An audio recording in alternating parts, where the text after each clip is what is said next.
well, another one. So another Alpine to recommission. Right, so how long did you say you'd had it in here? 23 years, I think. 23 years.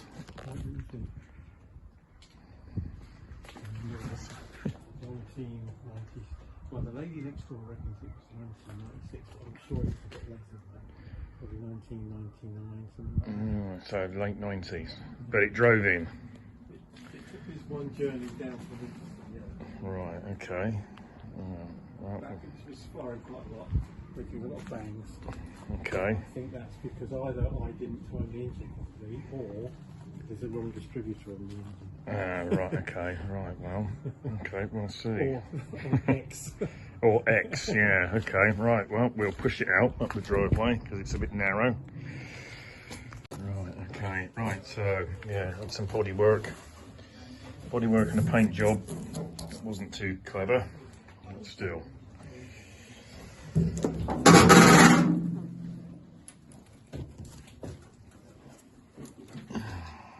Let's have a look.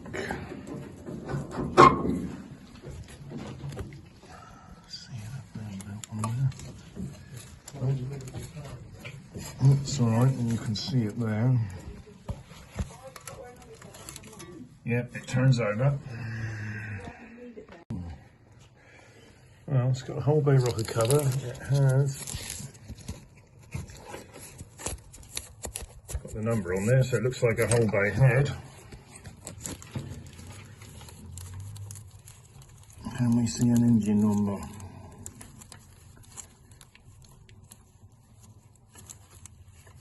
Oh, it's one of the later ones. It may or may not be. Never sort of conclusive they are. Come on, will it refocus? It's not playing ball. Oh, there we go. R5. Get in there.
Well, that was relatively straightforward.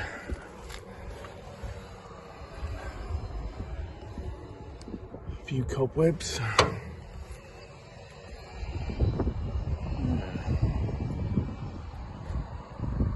Okay, get it back to the unit and see. Right, so it's in here, back in the workshop. Sorry the fire's a bit noisy, I'll turn it off in a sec.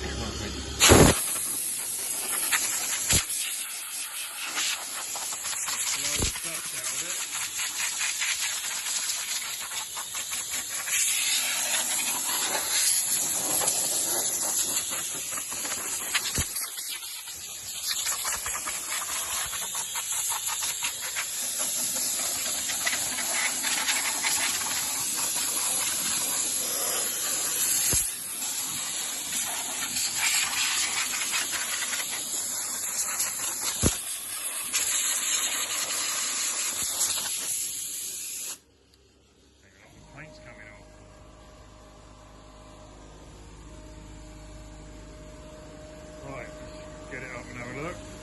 Oh, it's got Ali sump. Oh, yellow painted block. Right, just going to undo the fuel line and drain whatever is in the tank, if there is anything, into a suitable container.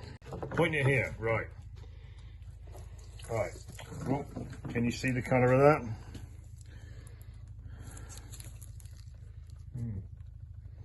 Very brown. Right, that was just a bit in the pipe. So maybe the tanks are empty. We'll have a look in them, but just didn't want to pump anything out with it. So, right, okay. Oh dear, I was just going to video this and have a look, and I was just going to say, oh look, the pipe's come off and it's brittle and it's just snapped up in my hand. Yeah, not good. Okay, so first thing we got to do is not replace that carb piece. I can just take the filters off and dribble some fuel in there, but I'm going to check the points. Right, try again with the tools.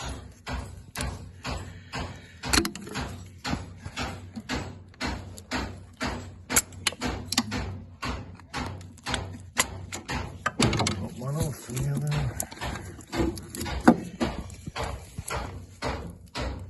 Quite very, so that's... Yeah, right, look at that. Right, we'll change the points. Okay, right, change the points. Just taking the plugs out. They don't actually look that bad. Yoda said he drove it in, albeit it was running badly. I've just put this endoscope in number 4. You can see all the bores, look at it scored. I don't know what it'll come out on the what you can see on the video, but it doesn't look too bad. A bit lined where it's been sat for a while, but it turns over okay. I'll do a compression test. Okay, right, there's no keys. I've put a battery in it. Got one of these solenoids on it, which is handy, so we can turn it over and check the compression. I've just got it on number 1. I'm just going to hot wire it when we get there.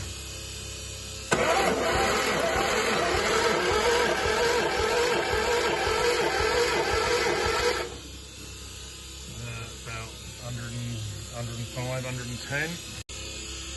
Alright, number 2.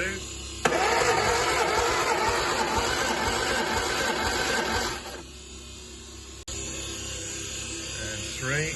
Oh, a lot higher, 160.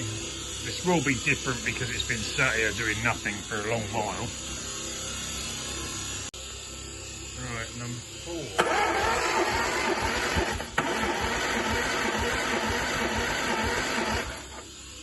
Quite low as well. 100. Is it 100 or 105?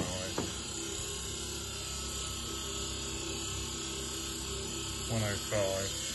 So we got 105, 130, 160, and 105. Now we're taking the filters off. Right. See that damper, that does move a little bit, goes up, comes down. This one is stuck. Right, I'm just going to take that top off and take it out, have a look. You can see the needle's all furry, which probably means that it's furry in the bottom in there. Right, I'm going to change the diaphragms. Well, just tip some petrol in the side and see if it will run just for the sake of it. I don't want to get too involved at this stage because I don't know how far the customer wants to go with it. So, but it won't do anything with them like that. And there's me, spoke too soon. I just got a bit of tissue, went to wipe it and it just broke off.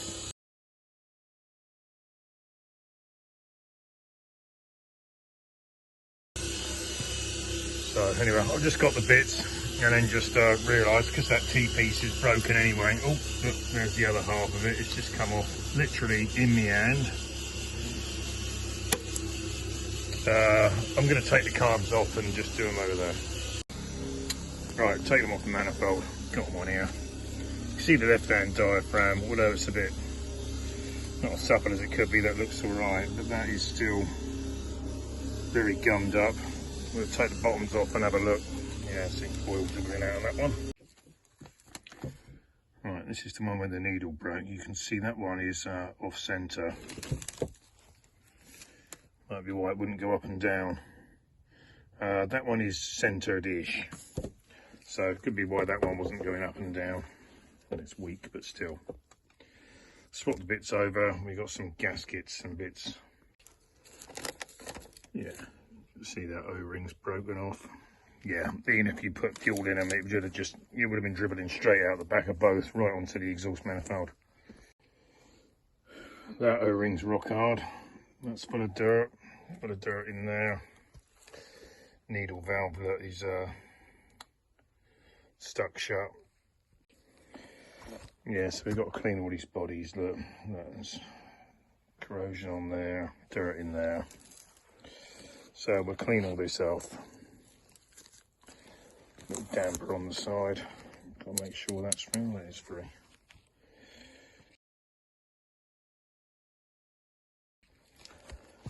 Right, getting there with carb number 1. This is the one at the back. Clean it all off, clean the bowl out, put a new needle valve stuff in there. These are the little things that sort of end up taking the time. Remember the broken needle from earlier? Got a new needle in there, but undo the screw in the side and the little bit won't come out. So I've had to mess around, drilling a tiny hole in the end to then get in there, stick a little self-tapping screw in the end to pick it out. Okay, so they're back on. What to do with this one? The customer said it was running badly, but this piston was stuck. For some reason, it wouldn't settle right, so I swapped another piston and lid off of some spare carbs I've got. Changed the gaskets, replaced the needles, cleaned all the changed the 2 needles, changed the 2 needle valves, cleaned out the chambers, reassembled them. They've just been screwed up on a basic sort of level. New gaskets on the front there. So I'm going to connect this up just with a hose. The fuel pump, they're normally all okay, so I'm going to put a gravity feed on the fuel pump and just run it off a jar in the wing or something like that. I could maybe put a gravity feed up on here straight into the carbs. We'll see. I'll see what I've got handy. And then we'll see if it'll start. So there's fuel in there. I've just checked there's a spark at the points. Just going to hot wire it from there. I've got a bit of fuel in there, so it should cough and splutter. I don't know if I can see that on the camera.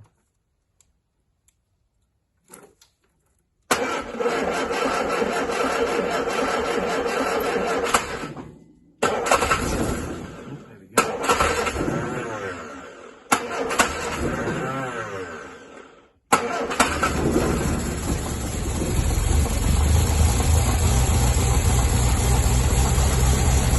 A bit of a knock.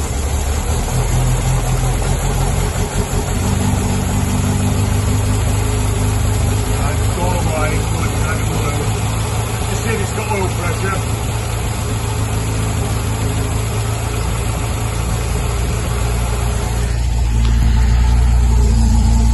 Going round. Yes, we have oil pressure. Right, we look okay there.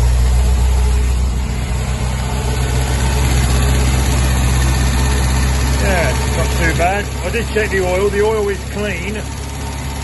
We just let it use up the petrol that's in the float bowls. It won't be a lot.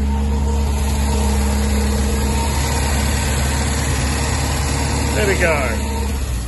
Does it look happy? No, it's just run out of fuel. Oh well, cheer up.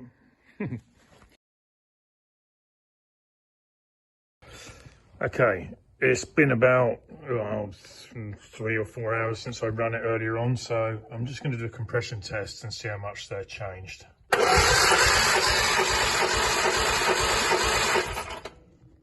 So that's number 1, it's 165.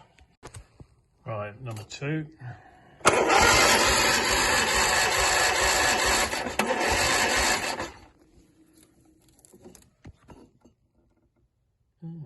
165. Number 3.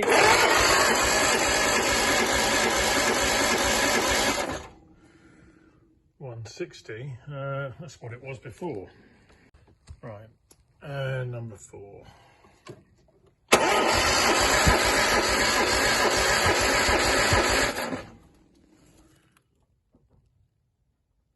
170. Nice. So it's probably the low readings from the earlier, I expect, where there's just been a bit of patina on the valves and stuff, where some of them have been sat open for so long, but where it's run for a bit, that's just sort of, you know, cleaned it off, burnt it off, or just from slapping in and out for a while. Again, could have been part of that knocking. Valves not shutting completely, and then you have a bit more clearance in the push rods and stuff.